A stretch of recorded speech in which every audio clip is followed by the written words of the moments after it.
कि मार्केट इस मीटिंग से बहुत ज़्यादा एक्साइटेड। FCPA जो कानून का नाम है FCPA, अब मोदी जी वहाँ पे जा रहे हैं कि RBI ने इतना बड़ा एक्शन क्यों लिया।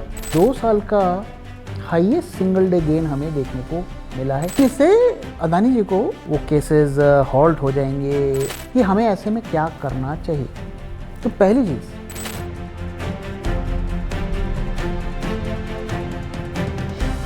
सर आपने कहा था 1-2 दिन में बाउंस आएगा, आज आया तो सही, पर टिकेगा क्या? देखिए ये कोई बड़ी बात नहीं है। जब भी इस तरीके से मार्केट्स गिरते हैं तो कहीं ना कहीं जाके रुकते हैं, क्योंकि शॉर्ट वाले अपनी पोजीशंस को कवर करते हैं, उससे मार्केट में बाउंस मिलता है। तो कुछ इंडिकेटर्स हमें दिख रहे थे जो ओवरसोल्ड होने के इशारा कर रहे थे, उसके बेसिस पर हमने शेयर किया था। लेकिन आज अगर मार्केट आप देखें तो ये सिर्फ शॉर्ट कवरिंग का फेनोमेना नहीं है, इसमें RBI का भी बहुत बड़ा कंट्रीब्यूशन है। जिस तरीके से उन्होंने फॉरेक्स मार्केट में इंटरवीन किया, उसकी वजह से भी हमें एक एडिशनल मार्केट में बूस्ट देखने को मिला। तो सर RBI ने ऐसा क्या कर दिया नया?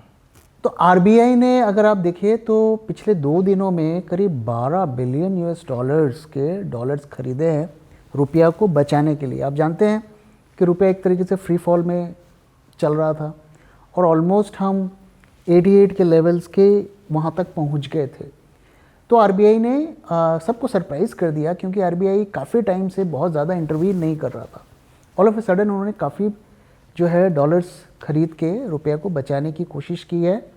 और आप देखिए तो शायद 2 साल का हाईएस्ट सिंगल डे गेन हमें देखने को मिला है इसी वजह से।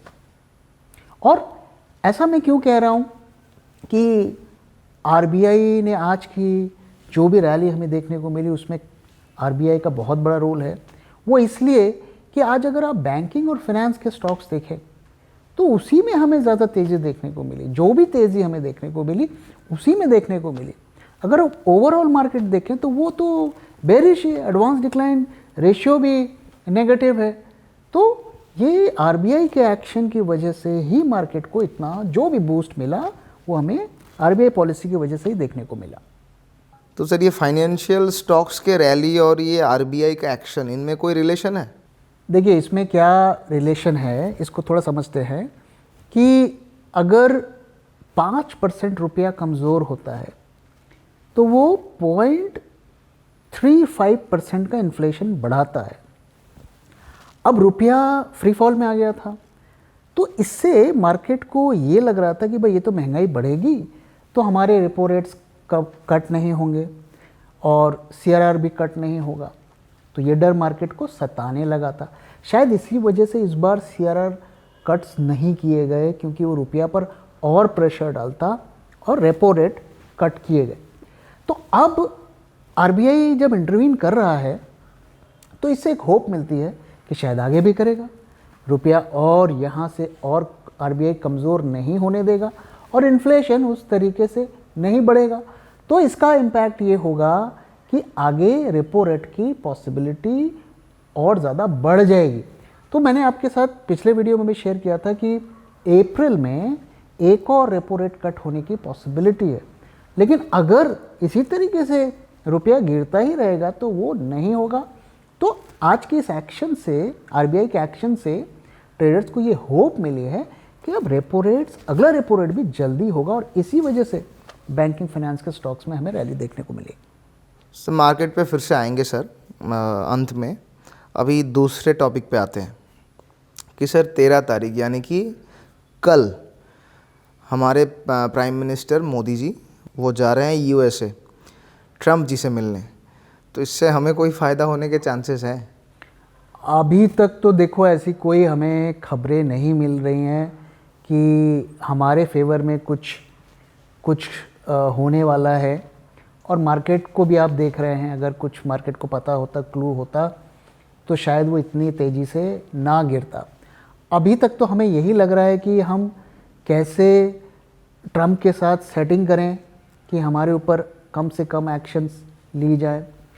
और कुछ देखिए हमने एक्शंस ऑलरेडी लेने शुरू कर दिए हैं ताकि हम कन्फ्रंटेशन ना हो डोनाल्ड ट्रम्प के साथ। बजट में भी जो 1600 सीसी की बाइक्स थी उसमें जो अमेरिका से हम इंपोर्ट करते हैं उनमें ड्यूटी कट्स हुई हैं। अब एक्सप्लोर किया जा रहा है कि कैसे हम और भी फ़ायदा अमेरिका को पहुंचा सकें। तो एक तो उसमें ये है कि जो यूएसए का शेल ऑयल है उसको भी खरीदने की पे डिस्कशन चल रहा है, ऐसी खबरें पढ़ने को मिली। और स्टील पर उन्होंने टैरिफ लगाया। तो हम ऑल्दो हम बहुत स्टील प्रोड्यूस करते हैं, लेकिन कुछ स्पेशल तरीके के स्टील होते हैं जो हम इंडिया में नहीं बनाते हैं, यूएसए में वो स्टील बनता है। तो इस पे भी बात हो रही है, ऐसा खबरें पढ़ने में मिला कि वो स्टील हम अमेरिका से खरीदेंगे। तो ये इस विज़िट का जो मेन पर्पस है, गिव एंड टेक, नेगोशिएशंस, तो यही है। और अब जाने के बाद ही पता चलेगा क्या होता है नहीं होता है। फ़िलहाल अगर मार्केट को देखें तो मार्केट तो इस मीटिंग से बहुत ज़्यादा एक्साइटेड नहीं लग रहा है, इनफैक्ट वो ज़्यादा नर्वस लग रहा है। सर यूएसए से याद आया कि अदानी जी के केसेस का क्या होगा फिर? देखिए, अदानी जी के अभी जो जिस तरीके की खबरें आ रही हैं कि अदानी जी ने के सपोर्ट में वहाँ के कुछ एमपीज़ आए हैं, और ये एक लॉबिंग का भी परिणाम हो सकता है। लॉबिंग यूएसए में लीगल है, कोई भी करा सकता है ऑब्वियसली, जिस पर भी जिसको ज़रूरत होगी वो कराएगा। तो कुछ एमपीज़ उनके जो वहाँ के एमपीज़ हैं, एमपी वर्ड तो नहीं यूज़ होता, लेकिन तो उन्होंने कहा है कि भाई अदानी जी के ऊपर एक्शंस नहीं लेने चाहिए। तो ये तो एक पॉजिटिव है। लेकिन एक जो नई डेवलपमेंट हुई है वो ये है कि जो FCPA, जो कानून का नाम है FCPA, foreign corruption practice act, उसके अंतर्गत जो अदानी जी के ऊपर केसेस चल रहे हैं, तो ट्रंप उस लॉ के विरोधी हैं। आज से नहीं, काफ़ी टाइम से हैं। और उनका ये मानना है कि इससे वहाँ के बिजनेसेस हर्ट होते हैं। तो उन्होंने एक एग्जीक्यूटिव ऑर्डर पास किया है कि भाई ये लॉ को बंद होना चाहिए। अब इसकी वजह से क्या होगा? एक तो उन्होंने एग्जीक्यूटिव ऑर्डर पास किया है, लेकिन अल्टीमेटली डिपार्टमेंट ऑफ जस्टिस में वो रिव्यू में जाएगा, और फिर क्या उसके ऊपर एक्शन होता है वो बात की बात है। लेकिन इससे अदानी जी को कुछ और मोहलत तो मिल जाएगी, कुछ टाइम के लिए वो केसेस हॉल्ट हो जाएंगे, ऐसी उम्मीद है। लेकिन देखिए, दो यहाँ पर इशू हैं। पहला ये कि उन्होंने अमेरिका के हम पॉइंट ऑफ व्यू से अगर बात करें तो अमेरिका में ये कहा जा रहा है कि उन्होंने फॉरेन कंट्री में यानी कि इंडिया में जाकर ब्राइब्स दी और उस इन्फॉर्मेशन को यूज़ करके यूएसए में से पैसा उठाया। तो दो चीज़ें यहाँ पर। तो अगर ये लॉ हट गया है तो ये होगा कि भाई आपने कहाँ जाके आपने घूस दिया है, हमें मतलब नहीं है, तो वो तो एक तरीके से माफ़ी मिल जाएगी।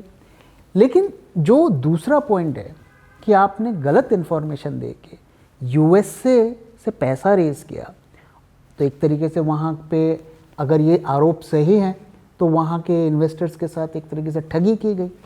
तो ये वाला केस हट पाएगा, नहीं हो पाएगा, ये जितना मुझे समझ में आता है थोड़ा मुश्किल लगता है। हाँ, ये है कि उनके हाथ में मोहलत मिल जाएगी। मैं यहाँ पे एक डिस्क्लेमर दे देता हूँ कि मैं लीगल मैटर्स का कोई एक्सपर्ट नहीं हूँ, और जो भी इन्फॉर्मेशन मैं आपके साथ शेयर कर रहा हूँ बेस्ड ऑन जो भी न्यूज़ फ्लो है उसके बेसिस पर। और अगर आप अदानी ग्रुप के स्टॉक्स को देखें तो एक आध स्टॉक तो उनके ग्रीन पर हैं, जैसे अदानी एंटरप्राइज भी आज शायद ग्रीन पे रहा है 1-1.5%। बट जैसे अदानी ग्रीन्स जो कि इस मुद्दे पे फंसी हुई है, वहाँ पे आप देखिए तो वहाँ पे भी फॉल देखने को मिला है। तो अगर ये यहाँ पर इस फ्रंट पे कोई पॉजिटिव डेवलपमेंट होती तो मुझे लगता है उनके स्टॉक प्राइजेस पर ज़बरदस्त उसका प्रभाव देखने को मिलता, तो जो कि देखने को नहीं मिल रहा है। तो अभी तक तो यही लग रहा है कि कोई बहुत ज़्यादा पॉजिटिव नहीं है। तो सर इलॉन भैया पे चलते हैं। तो सर न्यूज़ आई है कि ओपन एआई खरीदने की बात वो कर रहे हैं, तो क्या लगता है आपको इंडिया में भी वो बिज़नेस करने आएंगे क्या? मतलब आइदर विथ स्टारलिंक और टेस्ला। अब देखिए, इलॉन मस्क तो अमेरिका के AA कंपनी है, तो उनको इस वक्त उनका यही है कि भाई हाँ, मुझे ये कंपनी पसंद है, मैं ये खरीद लूँगा, ये कंपनी पसंद है, मैं ये खरीद लूँगा। तो अब टिकटॉक भी खरीद रहे हैं शायद, और अब ओपन एआई भी उन्होंने कह रहे हैं कि मैं ख़रीदना चाहता हूँ। हालांकि जो ओपन एआई वालों ने मना कर दिया है, और उल्टा वो कह रहे हैं कि भैया आपका हम ट्विटर खरीदने को तैयार हैं। 97 बिलियन डॉलर्स का उन्होंने ऑफ़र दिया है।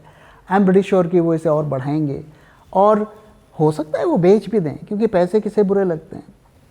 वो कहते हैं ना कि हर चीज़ की कीमत होती है, तो कहीं ना कहीं जाके हो सकता है वो रेडी हो जाए बेचने को। और एलोन मस्क के पास पैसे की कमी तो है नहीं, तो इसकी पॉसिबिलिटी है। मुझे लगता है कि वो इसी तरीके से ऑफ़र को रेज़ करेंगे एट सम पॉइंट। ऐसा लगता है कि वो एग्री भी कर जाएंगे, लेकिन ये थोड़ा खतरनाक होगा, क्योंकि एक आदमी के हाथ में इतने सारे टेक कंपनीज़ का पावर आना मुझे लगता है थोड़ा सही नहीं रहेगा। लेकिन जो दूसरा एस्पेक्ट, अगर इंडिया के पर्सपेक्टिव से हम बात करें, तो उनके इंडिया में भी इंटरेस्ट हैं। लास्ट ईयर जो टेस्ला की फैक्ट्री लगाने की बात हो रही थी, तो टेस्ला उसके बाद वो बैक ट्रैक कर गए, नहीं लगी। अब स्टारलिंक की बात हो रही है, उसका यहाँ पे इनफैक्ट हम अदानी जी और मित्तल साहब ने उसका विरोध भी किया था। अब मोदी जी वहाँ पे जा रहे हैं और देखते हैं क्या होता है। अगर आज का रिलायंस का प्राइस देखें तो 1.5% गिरा भी हुआ है और पिछले कुछ दिनों से गिर भी रहा है, तो ये भी एक बड़ा सरप्राइज़ आ सकता है, क्योंकि उन्होंने क्लियरली बताया है कि उनके इंटरेस्ट हैं स्टारलिंक को इंडिया में लाने के। तो हर चीज़ की पॉसिबिलिटी है, 1-2 दिन हमें रुकना पड़ेगा और क्लियर हो जाएगा कि क्या होता है, नहीं होता है। तो सर मार्केट पे दोबारा आते हैं कि ये रैली चलेगी या डेड कैट बाउंस हो जाएगा? ओके, तो रैली अगर आज के हम मार्केट की बात करें, तो मैंने आपसे कहा कि एडवांस डिक्लाइन रेशियो को देखें तो नेगेटिव था, यानी कि डिक्लाइन ज़्यादा थे। अगर आप सेक्टर्स की बात करें, ऑलमोस्ट सारे सेक्टर्स रेड पे थे एक्सेप्ट बैंकिंग एंड फाइनेंस, जो ग्रीन में भी थे वो हल्का फुल्का ही थे। टर्नओवर की बात करें, एवरेज से ज़्यादा था, 1.04 लाख करोड़ का। यूजुअली एवरेज 1 लाख करोड़ के आसपास होता है, तो उससे थोड़ा ज़्यादा ही रहा। तो मैं तो कहूँगा कि ठीक ठाक बाइंग भी हुई है। अब बाइंग हुई है, सेलिंग हुई है, कहना मुश्किल है, क्योंकि मेजॉरिटी ऑफ मार्केट तो डाउन था। तो ये पूरी की पूरी रैली बैंकिंग और फाइनेंस की वजह से हुई है। ओवरऑल मार्केट डाउन ही हम मानेंगे। अब अगर आप देखें कि हमें ऐसे में क्या करना चाहिए, तो पहली चीज़, अगर आपने हमारी बातें सुनकर पहले शॉर्ट किया हुआ है, तो better to get out of shorts. उसका रीज़न ये है कि आज के दिन अगर हम देखें, काफ़ी शॉर्ट्स कट हुए हैं, इसमें कोई शक नहीं है। कल के मुताबिक आज को अगर हम कंपेयर करें, तो जो पोजीशंस है वो ज़्यादा बुलिश मोड पर आई हैं, चाहे बैंक निफ्टी हो चाहे निफ्टी हो। नाउ ये सारा कुछ इसलिए भी हो सकता है कि शॉर्ट पोजीशंस को कट किया गया है, तो ऑब्वियसली जो हमारी लॉन्ग पोजीशंस हैं वो ज़्यादा हमें दिखने लगेंगी। तो ओवरऑल इसमें स्ट्रैटेजी क्या होनी चाहिए? पहली चीज़ कि हमें इमीडिएट शॉर्ट नहीं करना है। अगर आपने पहले से शॉर्ट किया हुआ है तो एग्जिट करिए। अगर दोबारा से कल मार्केट वापस से ग्रीन में आता है, कम से कम 1 घंटा सस्टेन होता है, तो आप मान के चलिए कि ये रैली अगले 1-2-3 तक चलेगी। लेकिन अगर वापस से हमें रेड देखने को मिलता है, इसका मतलब ये छोटा मोटा बाउंस था। अब देखिए, मोदी जी वहाँ जा रहे हैं, अब वहाँ पर क्या एग्रीमेंट होता है, क्या डिसीजन होता है, उनको कैसे ट्रीट किया जाता है, ये काफ़ी ज़्यादा वोलेटाइल सिचुएशन रहेगी, न्यूज़ फ्लो पे डिपेंडेंट रहेगी। पता चला कि हमारे प्रधानमंत्री वहाँ गए और उन्हीं के सामने ही उन्होंने कोई टैरिफ ठोक दिया, तो क्या होगा मार्केट का? इसलिए सिचुएशन बहुत ज़्यादा अभी फ़िलहाल ठीक नहीं है बड़ी पोजीशंस बनाने के लिए। अगर आपको लॉन्ग करना ही है तो आप बैंक निफ्टी में करिए, क्योंकि वहाँ पर एक हमें आरबीआई रेपो रेट कट की पॉसिबिलिटी है। शॉर्ट के लिए निफ्टी में करिए, निफ्टी में अभी लॉन्ग जाने लायक माहौल नहीं है। और यहाँ पर मैं एक और चीज़ आपके साथ शेयर करना चाहता हूँ कि आरबीआई ने इतना बड़ा एक्शन क्यों लिया रुपया को बचाने के लिए। वो इसीलिए लिया कि मोदी जी के वहाँ जाने के बाद कहीं ऐसी सिचुएशन ना आ जाए कि सडनली कुछ टैरिफ वैरिफ लग जाए और रुपया और कमज़ोर हो जाए। तो इसलिए यहाँ पर एक सपोर्ट देने की कोशिश की गई है कि अगर गिरे, रुपया गिरे भी तो ज़्यादा ना गिरे, जो 90 का जो साइकोलॉजिकल लेवल है वो ब्रीच नहीं होना चाहिए। तो ये आरबीआई एक्शन की वजह से हमें बहुत ज़्यादा बुलिश नहीं होना है फिलहाल।